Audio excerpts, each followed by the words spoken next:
This video is brought to you by AKSIAS. ఈరోజు మనం చూడబోయే టాపిక్ సంతాల్స్ ట్రైబ్. ఈమె మీ అందరికీ తెలిసే ఉండొచ్చు. ఈ మధ్యన ప్రెసిడెన్షియల్ ఎలక్షన్స్లో భాగంగా ద్రౌపది ముర్ము అనేటటువంటి ఈ క్యాండిడేట్ని బీజేపీ క్యాండిడేట్గా ఎంచుకుంది అని న్యూస్లో రావడం జరిగింది. అయితే వ్యక్తులపైన క్వశ్చన్స్ అడిగేటటువంటి ఒక ఆచారాన్ని యూపీఎస్సీ ఇంతకుముందు ఫాలో అయ్యేది. ఈవెన్ గ్రూప్స్లో కూడా, గ్రూప్స్ ఎగ్జామ్స్ అండ్ అదర్ ఎగ్జామ్స్లో కూడా పర్సనాలిటీస్ అనే ఒక చిన్న కాన్సెప్ట్లో న్యూస్లో వచ్చిన ఫేమస్ పర్సనాలిటీస్ మీద క్వశ్చన్స్ అడిగేవాళ్ళు. అయితే ఇప్పుడు ఆ పర్టికులర్ థింగ్ లేదు, కానీ వాళ్ళ వెనకాల ఉన్నటువంటి చరిత్రను అడుగుతున్నారు. ముఖ్యంగా కనుక మీరు ఈమెను చూసుకుంటే, ద్రౌపది ముర్ము అనేటటువంటి ఈమె ఇనీషియల్గా ఒడిశా రాజకీయాల్లో బాగా సుప్రసిద్ధమైనటువంటి వ్యక్తి. ఎక్కడో బాగా క్లర్క్ పోస్ట్ నుంచి స్టార్ట్ చేసి ఈరోజు నాకు తెలిసినంత వరకు జార్ఖండ్ గవర్నర్గా కూడా ఆమె పనిచేశారు. సో బీజేపీలో ఈమె ప్రెసిడెన్షియల్ ఎలక్షన్స్లో భాగంగా ఈమెను క్యాండిడేట్గా ఎంచుకున్నటువంటి తరుణంలో ఈమె గురించి క్వశ్చన్స్ అడగడు, కానీ ఈమె వెనకాల చాలా హిస్టరీ ఉంది. She belongs to one tribe, ఆదివాసీల ఒక కమ్యూనిటీకి చెందినటువంటి వ్యక్తి ఈమె. ఆ ఆదివాసీ కమ్యూనిటీ పేరే సంతాల్స్. ఈ సంతాల్స్ అనేటటువంటి వ్యక్తులు బీహార్, కలకత్తా, ఒరిస్సా ఈ ప్రాంతాల్లో ఎన్నో వందల సంవత్సరాల నుంచి మన దేశంలో జీవిస్తున్నారు. అయితే వీళ్ళకి సంబంధించి 1857 ముందే సంతాల్స్ రెబిలియన్ అని కూడా ఒకటి జరిగింది ఇండియాలో. ఆ కంటెక్స్లో మనం చూడాల్సినటువంటి అంశం ఏంటంటే, అసలు ఈ సంతాల్ ట్రైబ్స్ అంటే ఎవరు, వీళ్ళకి సంబంధించిన హిస్టరీ ఏంటి, సంతాల్స్ రెబిలియన్ అనేది ఏముంది, దీని మీద మనం ఎప్పుడు చూసినట్టుగా question of a day. So ఇది మనం చూడబోయేటటువంటి అంశాలు. ఇందులో ముఖ్యంగా సంతాల్స్ అనేవాళ్ళు ఎవరు అని మీరు చూస్తే కనుక, they are agriculturist who lives in Bihar Rajmahal hills. ఒకప్పటి బీహార్, ఇప్పుడు జార్ఖండ్. అయితే ఇనీషియల్గా ఈ సంతాల్స్ అనేటటువంటి వ్యక్తులు వ్యవసాయదారులు కాదు, వాళ్ళు ఒక Adivasi community. And Santals they are the biggest tribe in India. జనరల్గా 3 ట్రైబ్స్, 3 ఆదివాసీ కమ్యూనిటీలు ఈ దేశంలో చాలా ఎక్కువ పాపులేషన్ ఉన్నటువంటి కమ్యూనిటీలు. ఒకటి మన తెలంగాణ ఉన్నటువంటి గోండ్ కమ్యూనిటీ, మనందరికీ బాగా తెలుసు, ఈ మధ్యన సినిమాలు కూడా వచ్చాయి దాని మీద, రైట్. గోండ్ కమ్యూనిటీ తర్వాత బిల్స్ కమ్యూనిటీ అని ఒకటి ఉంది ఇండియాలో. ఆ బిల్స్ కమ్యూనిటీ కూడా ఆదివాసీ కమ్యూనిటీల్లో one of the biggest. Third biggest కమ్యూనిటీగా ఈ సంతాల్స్ అనేవాళ్ళు ఉండేవాళ్ళు. But today the India's biggest tribal community is this Santhals. India's biggest tribal community. గబుక్కున ఎక్కడైనా క్వశ్చన్ రావచ్చు. ఇదే కాకుండా మీరు చూస్తే agriculturist who lived in Bihar Rajmahal hills, they were turned as agriculturist by the British in order to increase the money through revenue. మన అందరికీ తెలిసినటువంటి విషయమే, బ్రిటిష్ వాళ్ళు ఎప్పుడైతే మన దేశానికి వచ్చారో, మన దేశం నుంచి యాజ్ మచ్ యాజ్ పాసిబుల్ మన దేశంలో ఉన్నటువంటి సంపదనంతటినీ కూడా బయటికి తీసుకెళ్లేటటువంటి ప్రయత్నం చేశారు. ముఖ్యంగా బ్రిటిష్ వాళ్ళు భారతదేశం నుంచి సంపదల్ని తరలించేటటువంటి క్రమంలో ఎక్కువగా భారతదేశంలో ఉన్నటువంటి అడవులన్నింటినీ నరికివేసి ఆ స్థానంలో అగ్రికల్చర్, వ్యవసాయాన్ని ప్రవేశపెట్టారు. ఈ వ్యవసాయాన్ని కూడా ఏం చేశారంటే, కేవలం ఫుడ్ క్రాప్స్ అంటే మనం తినేటటువంటి ఆహార పంటలు కాకుండా ఆ స్థానంలో ఎక్కువగా వాణిజ్య పంటల్ని ప్రోత్సహించారు.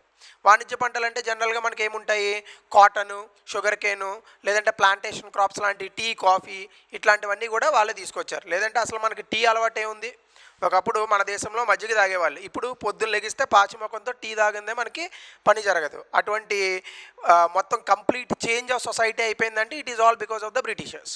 అయితే ఈ పర్టికులర్ సంతాల్స్ కమ్యూనిటీని కూడా మీరు ఆదివాసీలుగా ఉన్నారు, మేము మీకు రాజ్మహల్ హిల్స్ అనేటటువంటి ఒక ప్రాంతాన్ని పూర్తిగా మీకు ఇచ్చేస్తాము, ఈ ప్రాంతంలో మీరు ఉన్నటువంటి అడవుల్ని మొత్తం నరికివేసి ఆ ప్రాంతంలో మీరు వ్యవసాయాన్ని ప్రారంభించండి అని చెప్పి ప్రమోట్ చేసినటువంటి వ్యక్తులు ముఖ్యంగా బ్రిటిష్ వాళ్ళు.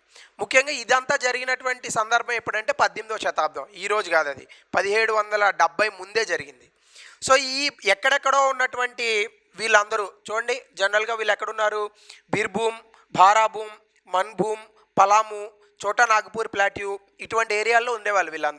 వీళ్ళందరినీ తీసుకొచ్చి బ్రిటిషర్స్ వాళ్ళు ఏం చేశారు, ఒక కమ్యూనిటీగా రాజ్మహల్ హిల్స్ అనేటటువంటి ఒక ప్రాంతాన్ని పూర్తిగా వాళ్ళకి ఇచ్చేసి అక్కడ వీళ్ళ చేత వ్యవసాయాన్ని ప్రారంభించారు. దానివల్ల ఏమైందంటే మనకి పూర్తిగా వీళ్ళు వ్యవసాయ కమ్యూనిటీగా మారిపోయారు. ఈ రోజున కనుక మీరు సంతాల్స్ని చూస్తే జార్ఖండ్, వెస్ట్ బెంగాల్, ఒడిశా కేవలం ఈ 3 ప్రాంతాల్లోనే కనిపిస్తారు మీకు. జార్ఖండ్ అనేటటువంటి ప్రాంతం మీ అందరికీ తెలుసు ఆల్రెడీ బీహార్‌కి ఉత్తరాన ఉంటుంది. ఒడిశా, వెస్ట్ బెంగాల్‌లో చూస్తే కనుక మీకు ఒడిశాలో కొంత అడవుల సంఖ్య ఎక్కువ. జనరల్‌గా ఆదివాసీలు ఎక్కడ బ్రతుకుతారు? అడవుల్లోనే ఉంటారు. సో కాబట్టి ఈ 3 రాష్ట్రాల్లోనే వీళ్ళ తాలూకా పాపులేషన్ ఎక్కువ ఉంది. పెర్హాప్స్ నౌ యూ అండర్స్టాండ్ ఎందుకు ఈమె ఒడిశా, ఈ బెంగాల్ లేదా జార్ఖండ్ ప్రాంతానికి చెందిందంటే because she also belongs to that community. Santhals కమ్యూనిటీకి చెందినటువంటి వ్యక్తి.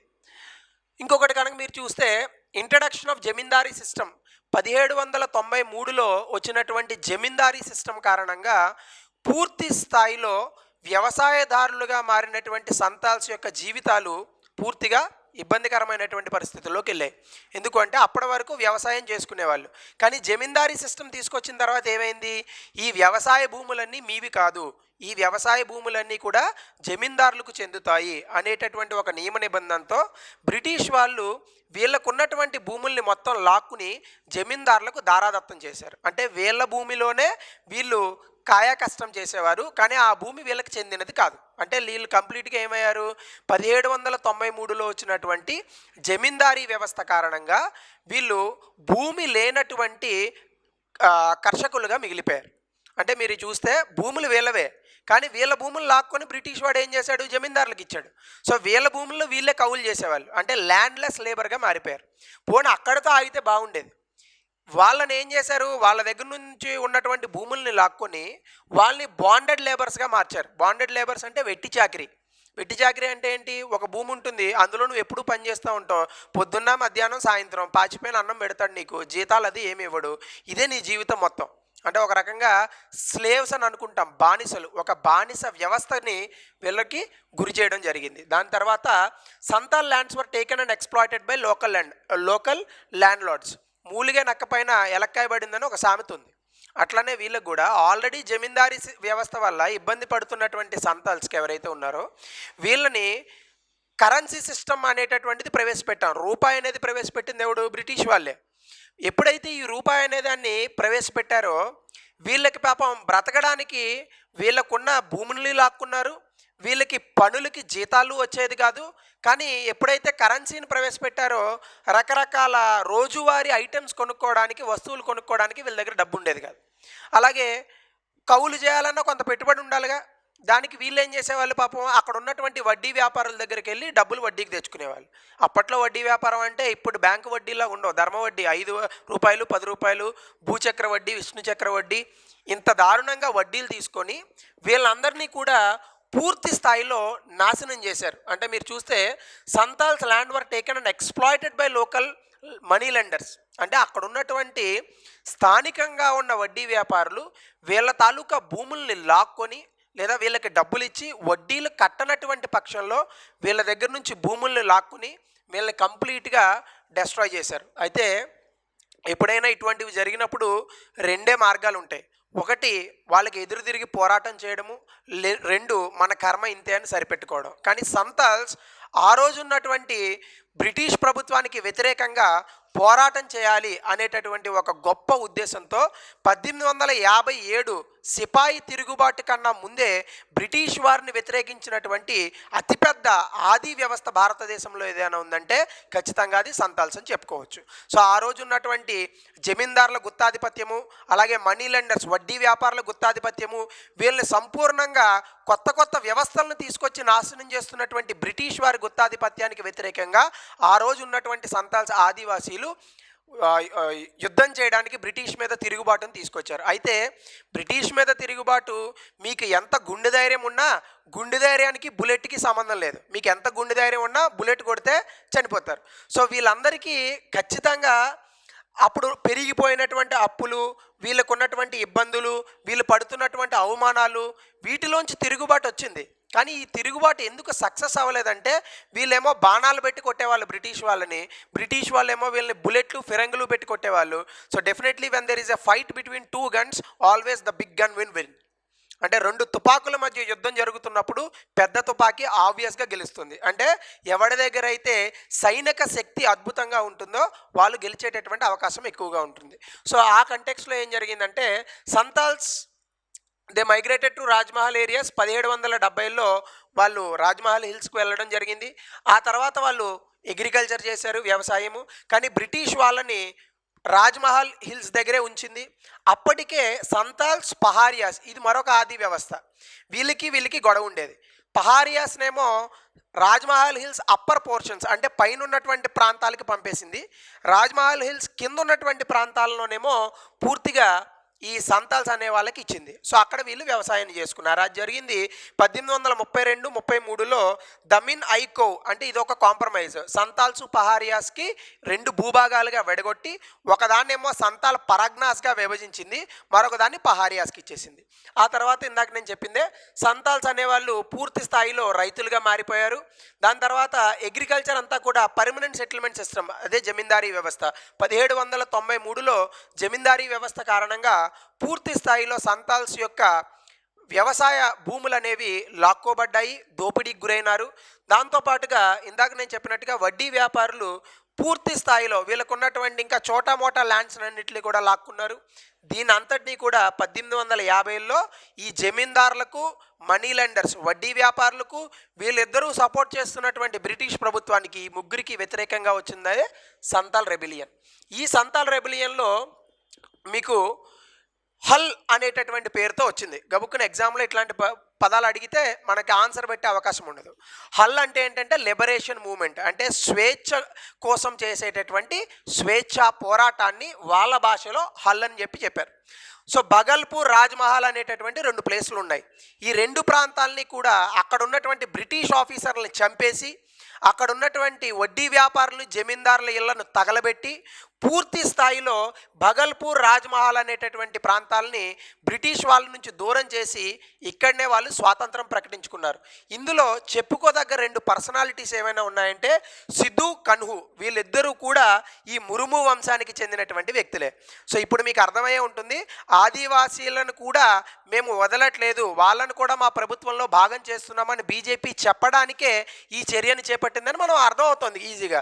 ఎందుకంటే ఈ సిద్ధు, కన్హు అనేవాళ్ళు మనకి ఎలా అయితే తెలంగాణలో సమ్మక్క, సారక్క అనేటటువంటి జాతరలో ఆదివాసీలు దేవుళ్ళుగా కొలుస్తారో ఈ సిద్ధు, కన్హులను కూడా ఆ సంతాల్స్ అనేవాళ్ళు అట్లాగానే కొలుస్తారు. సో ఈ వంశానికి చెందినటువంటి వ్యక్తే ఆ మురుము. వీళ్ళిద్దరికీ కూడా 2 చెల్లెళ్ళు ఉన్నారు. వీళ్ళిద్దరూ బ్రిటిష్ టెంట్లోకి వెళ్ళి ఆడవాళ్ళుగా వాళ్ళని మొత్తం నరికి చంపేశారు ఆ రోజు. సో చాలా గొప్ప వ్యక్తులు వీళ్ళంతా కూడా. అంటే వాళ్ళకి తెలియకుండానే స్వాతంత్ర పోరాటంలో భాగస్వాములుగా మారినటువంటి వ్యక్తులు. 1856లో బ్రిటిషర్స్ సంతాల్స్ ఎదురు తిరుగుతున్నారు అనేటటువంటి ఈ మొత్తం విషయంలో సంతాల్స్ని పూర్తి స్థాయిలో చంపడానికి ఒక పెద్ద బెటాలియన్ని తీసుకొచ్చింది. ఈ సిద్ధు, కన్హులను కూడా కాల్చి చంపింది. కొంతమంది అయితే బహిరంగంగా ఊరి తీశారని చెప్తారు. ఏది నిజమో మనకి తెలియదు కానీ బట్ ఇద్దరిని చంపడం అయితే మాత్రం వాస్తవం. వీళ్ళిద్దరూ కూడా మరణించారు.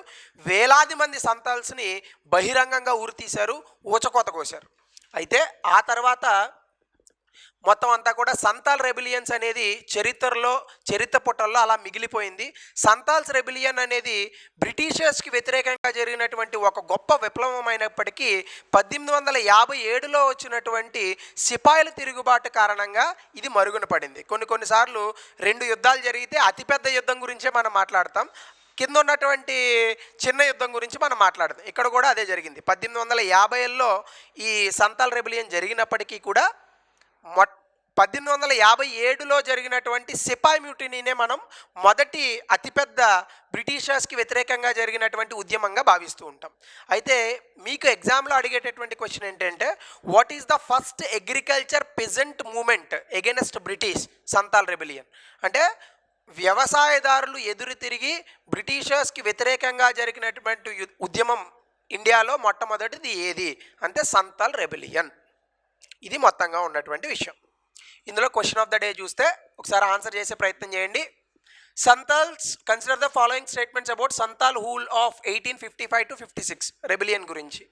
The Santhals were in desperate situation as tribal lands were leased out. Correct statement అది. వాళ్ళకు ఉన్నటువంటి భూముల్ని మొత్తం కూడా జమీందారులకి దారాదత్తడం చేయడం జరిగింది. రైట్.